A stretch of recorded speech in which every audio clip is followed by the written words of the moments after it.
راه معروف كل شيء. وبالتالي هذه اللحم راه ساهل باش يتعرف. الا ما كانوش كيعرفوا ان الحمير والبغال والبهيم اللي هما ممنوعين طبقا للقانون كيذبحوا ويحر ويحيدوا الثقه من المواطن في السلطات، راه بلا ما يكذبوا علينا تيقول لك راه كنشوفوا اي واحد بشحال كيتعشى وكيفاش كيتعشى، بلا ما يتسطوا علينا. متفقين؟ وبالتالي ملي حمار كيمشي كيتذبح في واحد البلاصه والاخر وكيجي كيتلاح في الطارو، ونتمنى ان الجدرميه يديروا خدمتهم بلا بوليس سيونتيفيك. نتمنى ان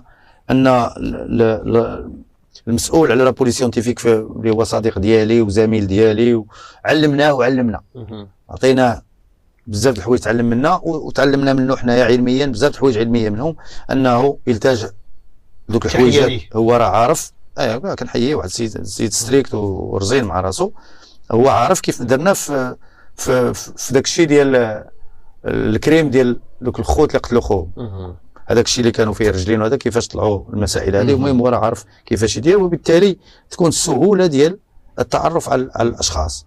كاين بزاف ديال العمليات اللي غادي تدار تقنيه باش يتعرفوا شكون هما اللي لاحوا هذاك الشيء.